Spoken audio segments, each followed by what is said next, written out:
Welcome to Medicine Mondays. I am so excited to finally be bringing out this content into my platform. And so Medical Mondays is basically a day where I dedicate to talk about a healthcare topic that you guys have chosen to be the one that you want more knowledge on. And so you guys might be wondering, how can we trust Herline? Well, I got my master's in biomedical science at Tufts University School of Medicine. And so I also work in a medical office. I have clinicians at my reach where I can ask them the questions that you guys have.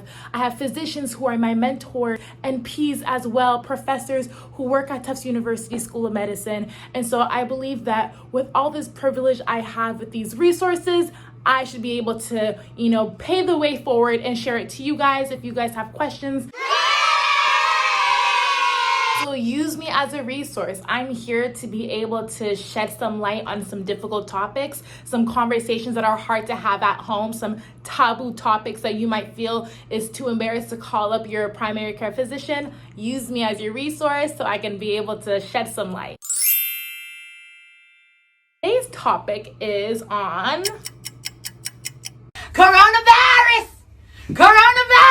You guys have decided that coronavirus is the first topic you guys want me to talk about, which I'm excited to. We have a couple of people who are gonna, share some PSAs, share some news on what they know about coronavirus. Coronavirus is a family of viruses that cause respiratory infection. And so coronavirus is found to be common in animals and in people. Now, the ones that cause major diseases that we've seen to impact us heavily are the ones that are known to be MERS and SARS. So MERS just stands for Middle Eastern Respiratory Syndrome, and SARS just stands for Severe Acute Respiratory Syndrome. And so we found these to be animals who are impacted, such as rodents, camels, bats, cats, and wildlife. And so they have coronavirus, and somehow they've had interaction with humans. And from that, the human to human interaction has caused a large spread transmission of this disease. Coronavirus right now that we're dealing with is SARS 2.0. No, literally. The name for the coronavirus that's causing this is SARS-CoV-2. It's SARS 2.0. SARS-CoV-2 really just, decided to be newly and improved. I lived my entire life waiting for this moment.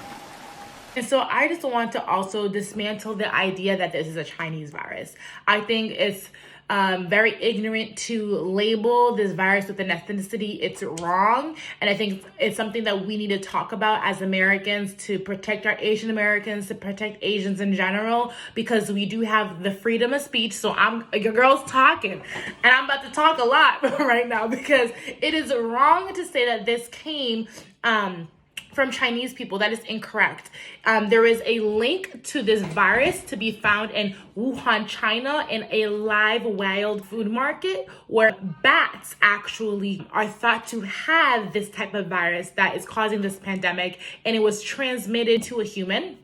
And then human to human interaction, and then boom, we have the pandemic. But it's not like it's a Chinese virus. It just happened that in this lively wild animal market, the virus was able to transmit from a bat to a human, and then now we're here. But I hate the idea that this is a Chinese virus. We need to, not encourage that type of language into our community because it is discriminatory. It does cause fatal consequences. We've seen videos, disturbing videos of children being beat up who are Asian descent. We've seen an old man being, ostracized and beaten up, and that's just not okay. And so this video is also here to just promote peace. I think it's important that we do not, encourage this type of behavior.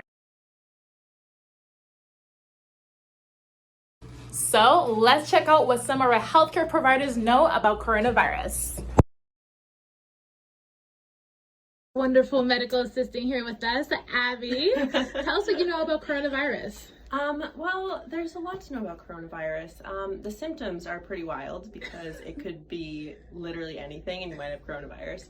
So let me give some examples of the main symptoms. So usually it's dry cough. So, you're not coughing anything up. It's just one of those annoying coughs or you could have a fever greater than 100.4, and shortness of breath, which could be pretty bad because you might have pneumonia, and then you could also have like any sort of digestive system, like nausea, vomiting, diarrhea.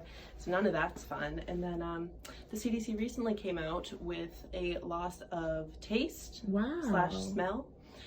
Could also be an indication of coronavirus. So basically, if you have any symptom that's unusual, so any of however many I just listed, you could have corona. So get tested. Get tested. Call your PCP. Call your PCP and be safe out there. Thanks, Abby. So what's the PSA you have for our viewers today? Just wanted to remind everybody how important social distancing is, and if you have any masks, especially N95 masks that you could spare, please give them to your favorite healthcare provider so that we can use them to take care of you. Thank you. I need to strap up. So the moment you tell me you have coronavirus, I need to be A-okay. So you need to let me know that you are impacted. Baby boy, baby girl. I need to know because it is a serious case. And the moment you don't let me know that you're impacted is the moment that you're putting me at risk. You're putting our clinicians at risk. You're putting their families at risk. And so it's highly important that you, can you guys even hear me?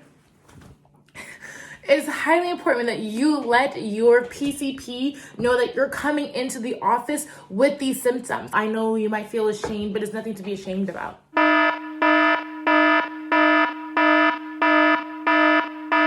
I hope this was informative and you guys learned something that you didn't know. Thank you for joining me, and we'll see you next Monday.